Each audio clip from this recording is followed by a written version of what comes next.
Radiance Eternity. High-rise apartments in the heart of OMR. See what OG luxury feels like. எல்லாரும் பேசுறாங்க, வீர முழக்கத்தோடு பேசுறாங்க. இந்த வீரம் எங்கிருந்து வந்தது, ஏன் வந்தது என்று சொன்னால், நம்முடைய வழிகாட்டியாக நம்முடைய குடும்ப தலைவராக ஏற்றிருக்கிற ஐயா அவர்களுக்கு ஏற்பட்டிருக்கிற வழி. ஐயா அவர்களே, உங்கள் வழியை நாங்கள் போக்க வந்திருக்கிறோம். நாங்கள் பதவிக்காக வரவில்லை. உங்கள் உயிரை காப்பதை போல நாங்கள் உங்களை காக்க வந்திருக்கிறோம் என்ற உணர்வோடு வந்திருக்கிறீர்கள். நான் பார்க்கிறேன், மேடையில் பார்க்கிறேன் பாருங்க. வன்னியர் சங்க தலைவர் மூத்த நிர்வாகி இருக்காரு, முன்னாள் தலைவர் பேராசிரியர் தேரன் இருக்காரு, திருக்கச்சூர் ஆறுமுகம் துரை முன்னாள் எம்பி மேடையில பாருங்க. இந்த அரங்கத்துல எல்லாத்தையும் பார்க்கிறேன். 30 வருஷம் 40 வருஷத்துக்கு முன்னால் இருந்த மூத்த நிர்வாகிகளை நான் பார்க்கிறேன், மகிழ்ச்சி அடைகிறேன். இளம் சிங்கங்கள் வந்திருக்கிறார்கள். இது எதை காட்டுகிறது? ஐயா அவர்களே, உங்களுக்கு எத்தனை சோதனை வந்தாலும், எத்தனை நெருக்கடிகள் வந்தாலும், அதிலும் குறிப்பாக நீங்க வளர்த்து படிக்க வைத்து ஆளாக்கிய, அமைச்சராக்கிய, நாடாளுமன்ற உறுப்பினராக்கிய உங்க மகனால் வந்தால், ஒரு மகனால் வந்தால், நாங்கள் லட்சோபலட்சம் மகன்கள் இருக்கிறோம், மகன்கள் என்ற உணர்வோடு வந்திருக்கிறீர்கள். உங்களை பார்க்கறதுல மகிழ்ச்சியா இருக்கு. மருத்துவர் அன்புமணி யார், எப்போது இந்த இயக்கத்திற்கு வந்தார், யாரால் வந்தார், எண்ணி பார்க்க வேண்டும். பேராசிரியர் தீரன் இருக்கிறார், பூத்த அருள்மொழி இருக்கிறார், நான் இருக்கிறேன்.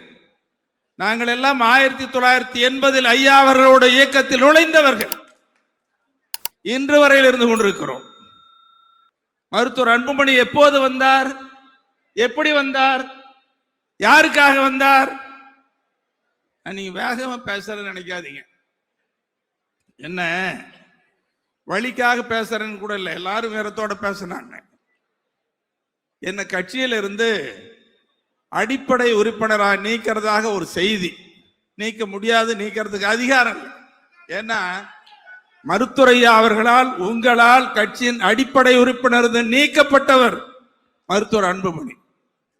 நீதிமன்றம் சொல்லிவிட்டது, நானும் சொல்லலை, நீதிமன்றமே தீர்ப்பளித்து விட்டது. அப்ப உறுப்பினரே இல்லாத, கட்சியில பொறுப்பிலே இல்லாத என்ன எப்படி நீக்க முடியும்? அந்த செய்தி வந்ததுக்காக நான் வேதனையோடு பேசல. எனக்கு இருக்கிற வேதனை எல்லாம் என்னை நீக்கிய செய்தி என்ற அறிவிப்புக்கு அல்ல, பெற்று வளர்த்து ஆளாக்கி மத்திய அமைச்சராக்கி அழகு பார்த்த உங்கள் தந்தை, எங்கள் இதயமெல்லாம் நிறைந்திருக்கிற ஐயா அவர்களை கொச்சைப்படுத்துகிறீர்களே. ஐயா சொன்னார், மணி எனக்கு வலிக்குதுன்னார். பொறுங்கய்யா, அவசரப்படாதீங்க, கண்கலங்காதீங்கன்னு சொன்னான்.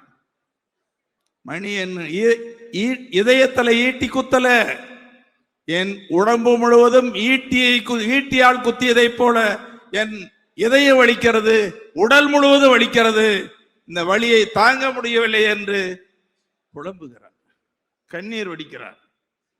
இது யாரால்? ஜி.கே. மணியாலா? நம்முடைய சகோதரி ஸ்ரீகாந்தி அவர்களாலா? இங்க வந்திருக்கிற உங்களாலா?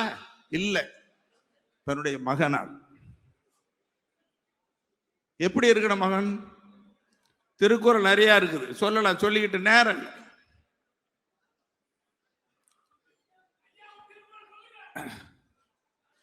அடுத்து இன்னொரு செய்தி சொல்றேன். பாட்டாளி மக்கள் கட்சி என்பது யாரால் உருவாக்கப்பட்டது, எப்படி உருவாக்கப்பட்டது? பதவியேற்க ஆசைப்பட்டவர்களால் உருவாக்கப்படவில்லை. இந்த இயக்கம் ரத்தம் சிந்தி உருவாக்கப்பட்ட இயக்கம், சிறை கொடுமைகளை அனுபவித்து உருவாக்கிய இயக்கம், உயிர் தியாகம் செய்த இயக்கம், 21 உயிர்களை இன்னுயிர் நீக்க செய்து லட்சக்கணக்கானவர்களை சிறைக்கு சென்று உருவாக்கிய அந்த இயக்கத்தை மருத்துவரையா அவர்கள் கட்டி காத்து வருகிற பாட்டாளி மக்கள் கட்சியை சதியால், சூழ்ச்சியால் அபகரிக்க நினைத்தால் ஐயா வேதனைப்பட்டார். இன்னும் தெரியும், தமிழ்நாட்டிலும் இந்திய திருநாட்டிலும் எல்லா தலைவர்களாலும் அசாத்திய துணிச்சல் மிக்க தலைவர் என்று பாராட்ட பெற்றவர் மருத்துவர் ஐயா அவர்கள். கண்கலங்கினார், வேதனைப்பட்டார். இப்பொழுது இல்லை இல்லை, வேதனை இல்லை, கலங்க மாட்டேன், இதை மீண்டும் துணிந்து நிற்கிறேன், மறுபிறவி எடுத்திருக்கிறேன் என்று சொல்லக்கூடிய அளவுக்கு ஐயா இன்னைக்கு துணிஞ்சு வந்திருக்கிறார். ஒரு சிலர் ஐயாவால் உருவாக்கப்பட்டவர்கள், ஐயாவால் உருவாக்கப்பட்டு பதவி கொடுத்து பதவி சுகத்தை அனுபவித்தவர்கள் அன்புமணியோடு சென்றிருக்கிறார்கள். அங்க போனவங்க எல்லாம் வேதனைப்படுறாங்க. அவங்க மனசாட்சி ஒருத்தது, ஐயையோ எங்களை உருவாக்கி எங்களை ஆளாக்கி உருவாக்கிய ஐயா விட்டுட்டு வந்துட்டோமே, சதிகாரரை சூழ்ச்சிக்காரர்களை நம்பி வந்துட்டோமே, இப்ப எப்படி ஐயா கிட்ட வர்றதுன்னு அவங்க மனசாட்சியோட இன்னைக்கு உணர்றாங்க. எவ்வளவு பெரிய சதி, எவ்வளவு பெரிய சூழ்ச்சி. நீ ஒண்ணு பார்க்கணும், ஐயாவை வேதனைப்படுத்திருக்கன்னு நீங்க எல்லாம் வந்திருக்கிறீங்க, மீண்டும் ஐயா உங்களோட நாங்கள் இருக்கிறேன்னு வந்திருக்கிறீங்க. ஆனா பெத்து வளர்த்த மகன் மத்திய அமைச்சராக்கியவர் இந்த கட்சியை கைப்பற்ற நிறுத்தினா ஐயா துணிந்து நிற்கிறார். யாரை நம்பி? உங்களை நம்பி, நம்மை நம்பி. ஐயா அவர்கள் இதே நாங்க இருக்கிறோம், நீங்க வந்திருக்கிறீங்க, ஐயாவுக்கு துணையா இருக்கிறீங்க, நெருக்கடிகள் இந்த சூழலை உணர்ந்து வந்திருக்கிறீங்க. உங்களை எப்படி பாராட்டுறதுன்னு தெரியல. நீங்க பதவிக்காக வரல, ஐயா வாழ வேண்டும், ஐயா அவர்கள் நிலைத்து நிற்க வேண்டும் என்ற உணர்வோடு வந்திருக்கிறீர்கள். மகன் தட்டி பறிக்க, அபகரிக்க, சூழ்ச்சி பண்ணி கட்சி அபகரிக்க நினைக்கிறார். ஐயா அவர்களே, உங்க ஒரு மகன் உங்களை அபகரிக்க நினைத்தால், நான் முன்பு சொன்ன மாதிரி லட்சோப மகன்கள் நாங்களே இருக்கிறோம்னு நீங்க வந்திருக்கிறீங்க. அதான் நம்ம சகோதரி ஸ்ரீகாந்தி சொன்னாங்க. எவ்வளவு மோசடி. இன்னொன்னு, யாருன்னு அடையாளம் தெரியாது, சின்ன பசங்க. அவங்க சொல்றது எனக்கு மனசு கஷ்டமா இருக்குது. உங்களுக்கு தெரிஞ்ச செய்தி, ஐயாவை அந்த கொச்சப்பட ஐயா பேர் கூட சொல்றதுக்கு நமக்கு வராது. இந்த கிழவனை ஐயா பேரை சொல்லி ஒருமையில பேசி தலையணை வச்சு அமுக்கி கொள்ளுங்க, கழுத்துல காலை வச்சு மதிச்சு கொள்ளுங்க. அப்படி பேசுறது யாரு? ஒன்னும் தெரியாத தம்பிங்க பேசுறாங்க. அவங்க தூண்டி விடுறது மருத்துவர் அன்புமணி. அப்படி பேசுறவங்களை கூப்பிட்டு சால்வை போட்டு மாநில பொறுப்பு. மருத்துவர் அன்புமணி அவர்களே, இதுவா நன்றி கடன்? அப்பாவுக்கு செய்கிற நன்றி கடன் இது. நன்றி கடன் அல்ல, உலகத்திலே யாரும் செய்யாத மாபெரும் துரோகம், துரோகம், துரோகம். யாராலும் மன்னிக்க முடியாது. அன்புமணியை மன்னிக்க முடியாத கூட்டம் தான் அங்க வந்திருக்குது. அன்புமணி துரோகம் சாதாரண துரோகமா? இங்க சகோதரி ஸ்ரீகாந்தி பேசினாங்க, மற்றவங்க எல்லாம் பேசினாங்க. நம்முடைய பூத்த அருள்மொழி சொன்னாரு, தோல்ல தூக்கி வளர்த்த பிள்ளைன்னு சொன்னாரு. ஐயா இயக்க ஆரம்பிச்சப்ப என்ன செஞ்சுட்டு இருந்தாரு? எங்க போயிருந்த? படிக்க வச்சு ஆளாக்கணா இதுவா வேலை? ஒரு கும்பலை வச்சுக்கிட்டு தினமும் செய்தி போடுறது, அவதூறுப்படுத்துறது, அவமானப்படுத்துறது, இதையெல்லாம் தாங்கி கொண்ட மருத்துவர் ஐயா அவர்கள், இனியும் நான் பொறுக்க மாட்டேன், துணிந்து நிற்கிறேன், மீண்டும் மறுபிறவையோடு உங்களை சந்திக்க வந்திருக்கிறேன்னு சொல்லியிருக்காரு. அதனாலதான் நான் அன்புமணிக்கு நான் எச்சரிக்கையோடு சொல்லிக் கொள்கிறேன், இனி உங்களால் பாட்டாளி மக்கள் கட்சியை கைப்பற்ற முடியாது, அபகரிக்க முடியாது. டெல்லி உயர் நீதிமன்றமே சொல்லிவிட்டது. எந்த காலத்திலும் பாட்டாளி மக்கள் கட்சி என்று சொன்னால் அது மருத்துவர் ஐயா, மருத்துவர் ஐயா என்று சொன்னால் பாட்டாளி மக்கள் கட்சி. இதோ நாங்கள் இருக்கிறோம்.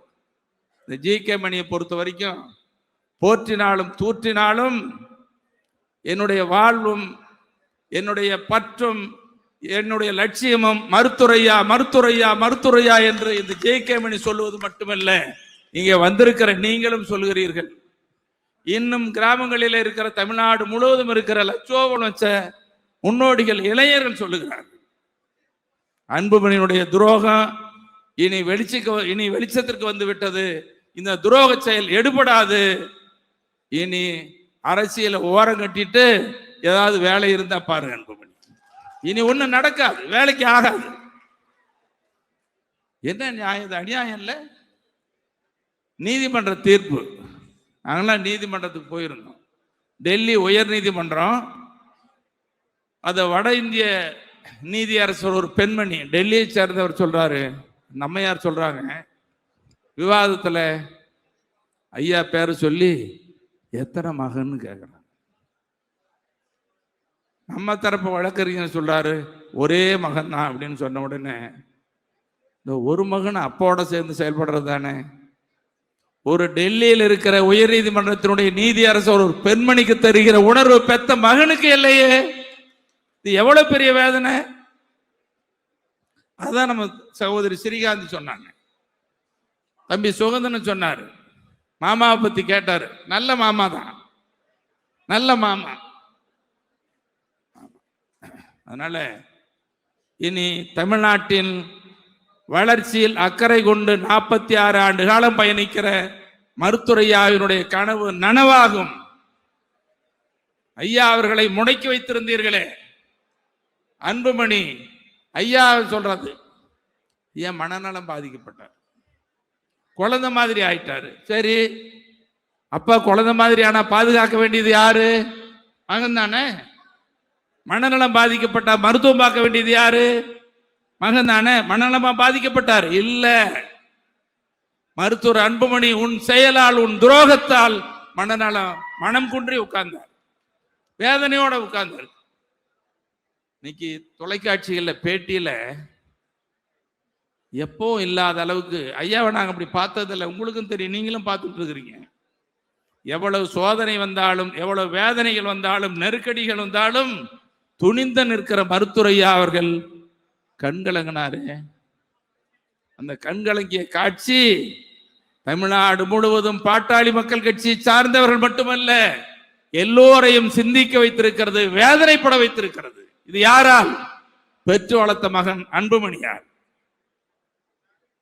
ஆகவே மருத்துவர் அன்புமணி இனி அரசியல் செய்ய முடியாது. பாட்டாளி மக்கள் கட்சி உங்களுக்கு சொந்தமானது அல்ல. பாட்டாளி மக்கள் கட்சி மருத்துவரையா அவர்களுக்கும் இங்கே வந்திருக்கிற அனைவருக்கும் சொந்தமானது. இவர்கள் தான் வளர்த்தவர்கள், நீங்க தான் வளர்த்தீங்க. ஐயா பின்னால நின்று வளர்த்தீங்க, ஜெயிலுக்கு போனீங்க. ஆகவே மீண்டும் நான் உங்களை அன்போடு கேட்டுக்கொள்வதெல்லாம், வேண்டி விரும்பி கேட்டுக்கொள்வதெல்லாம், நேரம் ஆயிடுச்சு. ஏன்னா இந்த செயற்குழு முடிச்சுட்டு அது பொதுக்குழு நடக்க போகுது. பொதுக்குழுவில் நீங்களும் இருக்க போறீங்க. பொதுக்குழு உறுப்பினர்கள் வெளியில இருக்கிறாங்க, அவங்களும் பார்க்க போறாங்க. இந்த கதவெல்லாம் திறந்து விட போறோம். இப்போ ஐயா பேச போறாங்க. அதனால நான் அதிகமா பேசாம மீண்டும் நான் உங்களை வேண்டி விரும்பி கேட்டுக்கொள்வதெல்லாம், ஐயாவிற்கு நெருக்கடியான சோதனை காலத்தில் நீங்கள் துணிந்து நாங்கள் இருக்கிறோம் என்று வந்திருக்கிறீர்களே, உங்கள் உணர்வு, உங்களுடைய லட்சியம் எந்த அளவுக்கு பாராட்டப்பட வேண்டியது. இப்படி பாராட்டுகிற அதே வேளையில் வரக்கூடிய 2026 சட்டமன்ற தேர்தலில் பாட்டாளி மக்கள் கட்சிக்கு வெற்றியை தரக்கூடிய, வெற்றியை தேடி தரக்கூடிய மிகப்பெரிய வெற்றி கூட்டணியை மருத்துவரையா அவர்கள் உருவாக்குவார்கள். அந்த வெற்றி கூட்டணியை உருவாக்கி தமிழ்நாட்டில் ஐயா பின்னால் பாட்டாளி மக்கள் கட்சி ஓங்கி நிற்கிறது, உயர்ந்து நிற்கிறது என்று வெற்றியை பெறக்கூடிய வகையில் இங்க வந்திருக்கிற நீங்க எல்லாம் இன்னைக்கு முதல் போய் கிராம அளவில், கிளை அளவில், வாக்குச்சாவடி அளவில் அமைப்புகளை உருவாக்கி பாட்டாளி மக்கள் கட்சி ஒவ்வொரு வாக்குச்சாவடியிலும் அதிகமான வாக்குகளை பெற்றது. ஐயாவினுடைய வேத மந்திரத்தில் ஒன்று சொல்லுவாரு, ஒரு வாக்குச்சாவடியின் வெற்றி தான் ஒரு தொகுதியின் வெற்றின்னு சொல்லுவாங்க. அந்த அளவுக்கு நீங்கள் கடுமையாக உழைத்து நம்முடைய கட்சியை பலப்படுத்தி தேர்தலில் வெற்றிக்காக உங்களை தயார்படுத்திக் கொள்ள வேண்டும் என்று உங்கள் அனைவரையும் அன்போடு வேண்டி விரும்பி கேட்டு, இந்த 2025 நம்ம பூத்த அருள்மொழி சொன்னார், இது சனியும் பிடிச்ச ஆண்டுன்னு சொன்னார். தெரியல என்ன பிடிச்சதோ தெரியல. இந்த பீடை நாளை மறுநாள் டிசம்பர் 31 ஒளிந்தது. 2026 உங்களுக்கும் ஐயாவுக்கும் நல்ல ஆண்டாக அமையும், இது வெற்றி ஆண்டாக அமையும் என்ற நம்பிக்கை நமக்கு இருக்கிறது. அந்த அடிப்படையில் ஐயா அவர்களின் கரத்தை பலப்படுத்த வேண்டும்.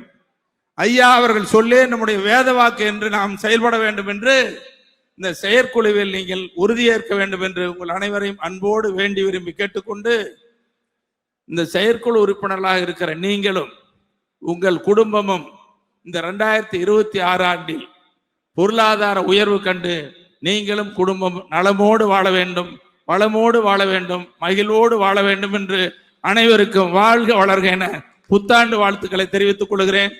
தை பிறந்தால் வழி பிறக்கும். தொடர்ந்து நமக்கு தை வரப்போகிறது. உங்களுக்கும் வழி பிறக்கும், குடும்பத்திற்கும் வழி பிறக்கும், ஐயா அவர்களின் வழிகாட்டுதலுக்கும் வழி பிறக்கும் என்று சொல்லி இந்த செயற்குழுவை தொடர்ந்து நடைபெறுகிற பொதுக்குழுவை சிறப்பாக நடத்துவதற்கு ஏற்பாடு செய்திருக்கிற அன்பு தம்பி நம்முடைய சட்டப்பேரவை உறுப்பினர் அருள் அவர்களுக்கும் அவரோடு துணை நின்ற நம்முடைய கதிர் ராஜரத்னம் உள்ளிட்ட மாவட்ட செயலாளர் மற்றும் உள்ள அனைத்து பொறுப்பாளர்களுக்கும் நன்றியை தெரிவித்து, இங்கே எவ்வளவு தூரத்திலிருந்து வருகை தந்து இந்த பொதுக்குழுவை செயற்குழுவை சிறப்பித்துக் கொண்டிருக்கிற உங்கள் அனைவருக்கும் நன்றி என நன்றியை தெரிவித்துக் கொள்கிறேன். நான் ஊடக நண்பர்களை அன்போடு கேட்டுக்கொள்வதெல்லாம், இங்க பேசுறவங்க என்ன உணர்வோடு இருக்கிறாங்க, இங்க வந்திருக்கிறவங்களை விட்ட எல்லாம் உணர்வோட பேசுவாங்க.